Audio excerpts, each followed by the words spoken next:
Assalamualaikum warahmatullahi wabarakatuh. Saya Fitri Mariana dari kelas MS19C. Di sini saya akan menjelaskan video yang kedua, yaitu tentang pasar modal, pengertian sejarah dan manfaatnya. Ada beberapa instrumen dalam berinvestasi di mana masyarakat lebih mengenal berupa emas atau properti. Namun tidak banyak yang mengetahui tentang pilihan investasi melalui pasar modal. Dengan memilih berinvestasi menggunakan capital market atau pasar modal ini, tidak hanya memberi peluang kepada masyarakat untuk mendapatkan keuntungan, namun juga berperan aktif dalam meningkatkan kondisi perekonomian dalam negeri. Pasar modal merupakan kegiatan yang berhubungan dengan penawaran umum dan perdagangan efek. Perusahaan publik yang berkaitan dengan efek yang diterbitkannya, serta lembaga dan profesi yang berkaitan dengan efek. Sementara menurut Bruce Lillie, pasar modal bertindak sebagai penghubung antara para investor dengan perusahaan maupun instansi pemerintah melalui perdagangan instrumen melalui jangka panjang seperti obligasi, saham, dan lainnya. Sejarah pasar modal, yaitu menurut buku Effect Guides yang dikeluarkan Vereniging dan Efek Ten Handel pada tahun 1939, transaksi efek telah berlangsung sejak 1880, namun dilakukan tanpa organisasi resmi sehingga catatan tentang transaksi tersebut tidak lengkap. Pada tahun 1878 terbentuk perusahaan untuk perdagangan komunitas dan sekuritas, yakni Dunlop dan Cobb, cikal bakal PT Perdanas.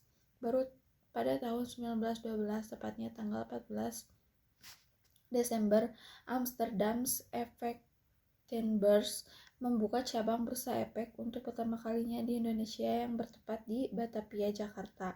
Pasar modal ini merupakan yang tertua keempat untuk tingkat Asia setelah Bombay, Hong Kong, dan juga Tokyo.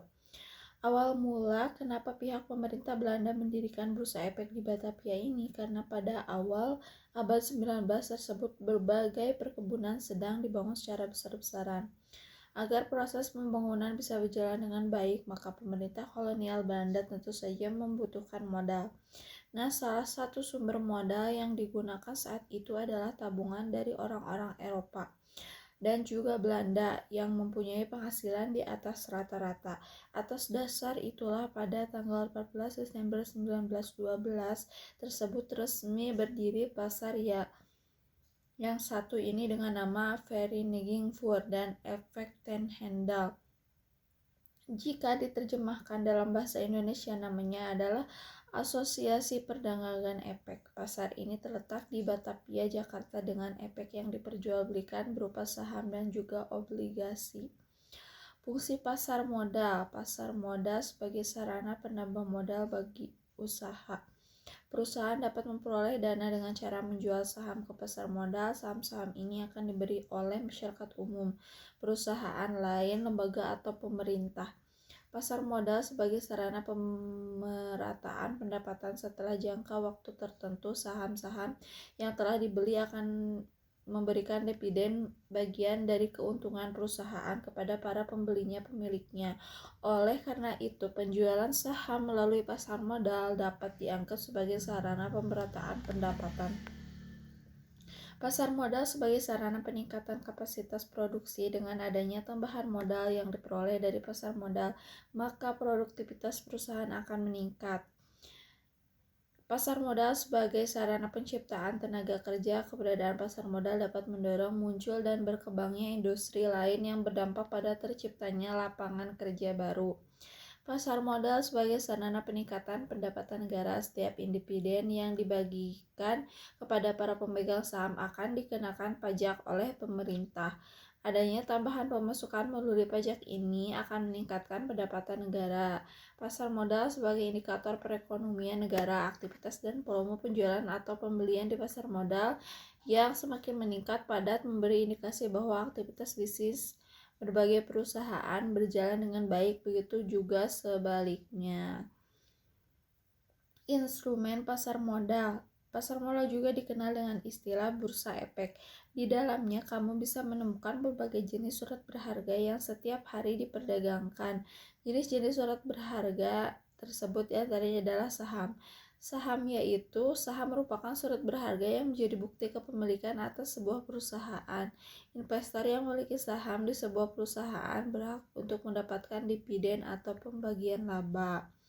Reksadana dikenal sebagai instrumen investasi yang menjadi wadah untuk pengumpulan serta pengelolaan dana beberapa investor. Dana tersebut kemudian dikelola manajer investasi menjadi berbagai instrumen seperti pasar uang, obligasi, saham, atau efek lainnya. Surat utang atau obligasi. Kamu juga bisa mendapatkan surat berharga berupa obligasi di pasar modal. Kepemilikan surat utang dapat dipindah tangankan dan pemegangnya memiliki hak untuk memperoleh bunga serta pelunasan utang pada jangka yang telah ditentukan. Exchange Trade Fund. Surat berharga yang satu ini sebenarnya memiliki kemiripan dengan reksadana. Sama-sama dikumpulkan secara kolektif, hanya saja EPT bisa diperdagangkan di bursa efek lainnya layaknya saham. Derivatif. Selanjutnya ada pula surat berharga dalam bentuk derivatif. Surat berharga ini dikenal sebagai bentuk turunan dari saham. Terdapat dua jenis derivatif yang bisa kamu temukan di pasar modal Indonesia, yaitu warrant dan right. Manfaat pasar modal yaitu pasar modal memiliki manfaat bagi emiten pihak yang melakukan penawaran umum, yaitu penawaran efek yang dilakukan oleh emiten untuk menjual efek kepada masyarakat berdasarkan tata cara yang diatur dalam peraturan undang-undang yang berlaku, maupun para investor. Manfaat pasar modal untuk emiten yaitu jumlah dana yang dapat dihimpun berjumlah besar. Dana tersebut dapat diterima sekaligus pada saat pasar perdana selesai, tidak ada konvenan sehingga manajemen dapat lebih bebas pengelolaan dana atau perusahaan. Solvabilitas perusahaan tinggi sehingga memperbaiki citra perusahaan. Ketergantungan emiten terhadap bank menjadi lebih kecil. Manfaat pasar modal untuk investor. Nilai investasi berkembang mengikuti pertumbuhan ekonomi. Peningkatan tersebut tercermin pada peningkatnya harga saham yang mencapai capital gain, memperoleh dividen bagi mereka yang memiliki atau memegang saham, dan juga bunga yang mengambang bagi pemegang obligasi. Dapat sekaligus melakukan investasi dalam beberapa instrumen yang mengurangi resiko. Obligasi sebagai produk investasi menguntungkan. Jika baru memiliki niat untuk melakukan investasi, mungkin bisa mempertimbangkan obligasi sebagai produk investasi terbaik. Memang obligasi tidak memiliki popularitas seperti saham sebagai produk investasi, namun obligasi bisa jadi pintu masuk Anda dalam memulai berinvestasi dan dapat menambah penghasilan Anda semasa masih produktif bekerja. Sebagai pengenalan, obligasi merupakan sebuah produk investasi yang dapat ditemukan di pasar modal. Obligasi sebagai produk investasi terbaik ini juga bisa diaplikasikan untuk jenis investasi jangka panjang ataupun jangka pendek, karena bisa memiliki waktu jatuh tempo mulai dari 1 tahun hingga 10 tahun.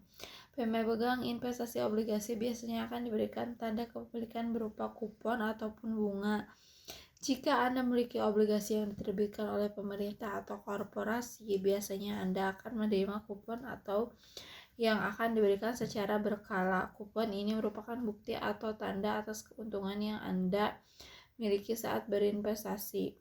Obligasi keuntungan ini mendapatkan pendapatan tetap menjadi karena obligasi jadi salah satu produk investasi terbaik yang bisa dimiliki.